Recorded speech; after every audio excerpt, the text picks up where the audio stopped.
Приветствую вас, жители Суперземли, на связи Кайрон. В этом видео обсудим с вами главные изменения после выхода обновления от 18 ноября, с небольшим тизером и намеками будущего контента от разработчиков и комьюнити-менеджеров. Номинации Helldivers 2 в рамках престижной премии The Game Awards в этом году, небольшую подборку свежих комментариев гендиректора студии Arrowhead на актуальные темы, а также прогресс выполнения текущего главного приказа. Устраивайтесь поудобнее в своих адских капсулах, начнем сразу же после короткой, но полезной рекомендации. Планировало руководство студии, тенденция более частого выхода обновлений продолжается, и новый патч с порцией изменений вышел ровно через 2 недели после предыдущего, а именно во вторник, 18 ноября. Начнем обсуждение с главного, микротизера нового контента. Как сообщают сами разработчики в конце текста патчноута, мы просим вас отметить огненным красным кружком дату 2 декабря, ведь в этот день у нас для вас будут горячие новости. Как многие уже могли догадаться, 2 декабря выпадает на вторник, традиционный день выхода патчей по графику. Соответственно, уже ровно через 2 недели можно ждать еще одно обновление, с завершающей порцией фиксов самых надоедливых багов игры и обещанный переход к регулярному релизу нового контента. Также не стоит забывать, что как и в прошлом году, в декабре, а точнее 11 числа, нас опять ждет самая престижная в игровой индустрии церемония награждения The Game Awards 2025, где наша любимая игра заявлена сразу в 2 номинациях, в том числе и лучшая поддержка сообщества. Так что к началу этого безусловно важнейшего ивента Arrowheadовцы явно должны подготовить что-то действительно масштабное. Если кто не помнит, долгожданный релиз 3-й фракции иллюминатов и нового Варбонда, о которых торжественно объявил со сцены лично Джон Helldivers, состоялся именно во время проведения The Game Awards 2024, также в декабре. Небольшие предпосылки к будущим событиям уже прослеживаются. Комьюнити-менеджеры, сотрудники службы поддержки и модераторы в официальном дискорде игры установили в своем статусе некое обозначение глаза. В последний раз подобное было замечено после проведения ARG-ивента станция 81, после чего спустя пару дней на Суперземлю напал Великий флот иллюминатов, что ознаменовало начало битвы за наш оплот свободы и демократии. В данный момент этот намек можно отнести к будущему появлению новых юнитов иллюминатов, о которых я множество раз рассказывал в рамках рубрики «Территория датамайнинга». В любом случае стоит прислушаться к совету от команды студии и обвести дату 2 декабря красным маркером и уже предвкушать релиз действительно чего-то интересного. Говоря о главных правках с выходом апдейта от 18 ноября, как заверяют разработчики в тексте патчноута, был исправлен ряд сбоев, приводящих к вылету игры, например, из-за нажатия Alt-Tab или изменения настроек дисплея и графики при выходе из игры или отключении от нее. Редкие сбои, которые могли произойти при запуске городских миссий или при приземлении шаттла Пеликан-1, тоже не остались без внимания. Некоторые стратегемы получили улучшения. Рюкзак-генератор щита и реле генератора щита после фикса проблемы теперь защищают находящихся внутри Helldivers от воздействия стихий, таких как кислотный шторм, песчаная буря и метель. Кроме того, судя по тексту патчноута, разработчики оптимизировали эффекты этих погодных явлений. Дополнительно в целях улучшения оптимизации была устранена проблема, которая позволяла желчным титанам перемещаться по областям, в которые они не должны были попадать. В очередной раз оптимизировано разрушение различных объектов деревьев, либо кто-то забыл удалить эту строку, потому как буквально это же было сделано в прошлом патче. Ну и на радость многих, считая меня, пофиксили ошибку, из-за которой после длительной игры мог пропадать абсолютно весь звук в игре. В завершении обзора последнего обновления еще раз хотел бы подчеркнуть, что эти баги хоть и указаны в тексте описания патча как исправленные, более точно судить о них можно после некоторого времени, проведенного в игре. Так что напишите ваше мнение в комментариях, заметили вы прирост FPS и повышение стабильности игры в целом. В недавнем интервью изданию The Game Business SEO студии Arrowhead Шамс Джорджани поделился своими мыслями по поводу выхода Helldivers 2 на консоли Xbox, и что это событие произошло благодаря инициативе издателя, компании Sony.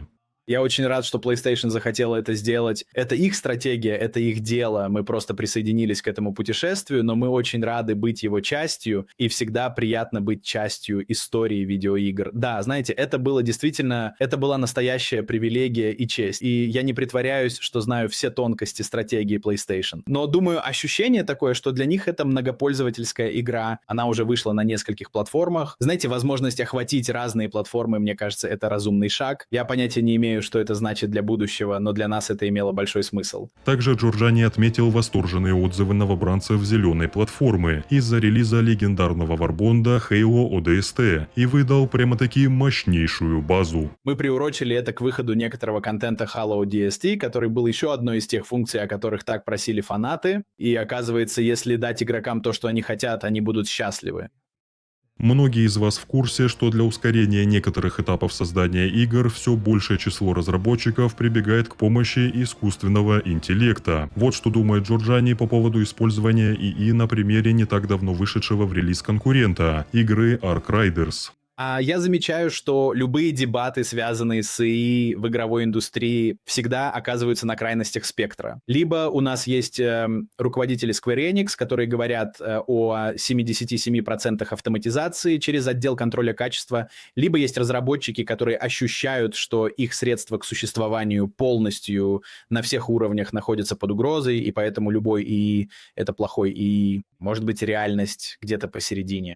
Добросовестное использование — это добросовестное использование, и мы должны следить за тем, чтобы не воровать чью-то интеллектуальную собственность и права. Но помимо этого, практически любая современная крупная игра сегодня использует промежуточное программное обеспечение, которое автоматизирует такие процессы, как загрузка и другие ассеты, которые раньше создавались вручную. Мы больше не загружаем все вручную, но мы платим Симплигон за лицензию на использование их программного обеспечения и не могли бы обойтись без него. Когда это внедрялось, не было большого шума по поводу потери рабочих мест, и это не происходило в таких масштабах, как мы видим сейчас с ИИ. Я считаю, что это очень интересный пример использования, который действительно делает игры лучше. Давайте разберемся, как сделать это правильно, но я не использую голос в играх, потому что мне это просто не нравится. Я имею в виду, что для меня, как для шведа, напрямую общаться с незнакомыми людьми — это очень-очень страшно. Я не хочу выставлять свой голос на показ со своим акцентом или чем-то еще.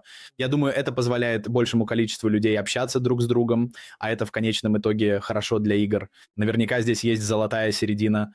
Говоря о развитии событий на карте Галактической войны, стоит сказать об успешной защите одной из целей главного приказа – планеты Мастия от повторного нападения автоматонов, благодаря активации умения Буря Орла Демократической космической станции. А вот Мэнкенту повезло меньше. Его оборона, к сожалению для нас, завершилась провалом. Сбор необходимых для Центра надзора образцов с фронта иллюминатов уже завершился, а вот на автоматонах нам необходимо поднажать, чтобы успеть выполнить норму за отведенное время. На этом мы заканчиваем с главными темами этого ролика. Далее вас, как всегда, ждет обзор текущего ассортимента товаров супермагазина и личный приказ на ближайшее время. В ближайшие сутки в магазине можно приобрести дополнительные товары, связанные с варбондом «Сила закона», тяжелая броня BP-77 «Обвинительная палата», умный пистолет P-92 «Ордер», а также тематический плащ и карточку игрока. Личный приказ на ближайшие сутки – эвакуироваться, успешно выполнив задание на фронте кальмаров. Пробил час нашей постоянной рубрики «Комментарии подписчиков» под прошлым видео. Первым на сегодня стало сообщение от Xanbro. Было бы круто, если бы закрытый бункер спасал от взрывов. Недавно на миссии туда телепортировался и вызвал на себя 3 артиллерийских залпа. Враги, как и я, этого не пережили. От взрывов частенько спасает старый добрый водолазный нырок в положение лежа. Но скорее всего эти бункеры предназначены для сохранения в целости медалей и суперкредитов, а не личного состава. Следующий комментарий от товарища Политрука. Разработчики в курсе и ищут решения. Сделали бы уже бота-автоответчика с этой фразой: «Все знают, все решают, а по итогу...» Главное, что принимают во внимание фидбэк и проблемы от сообщества, которые сами разработчики могли не заметить. И последний на сегодня комментарий от EG9. Эти гении с последней обновы сломали пистолет-гранатомет. Теперь он стреляет по технологии стелс-гранат, без шума и пыли. Не заметил такого бага. Возможно, Возможно, тебе дали в пользование очередную наработку нашего Министерства обороны, поражающую воображение. Пистолет-гранатомет с глушителем. Дорогие друзья, благодарю вас за поддержку этого видео. Не забывайте ставить свой эцкодесантный лайк и подписываться на канал и наш телеграм. На связи был Кайран, до встречи в новых видео. Черт возьми, дайверы.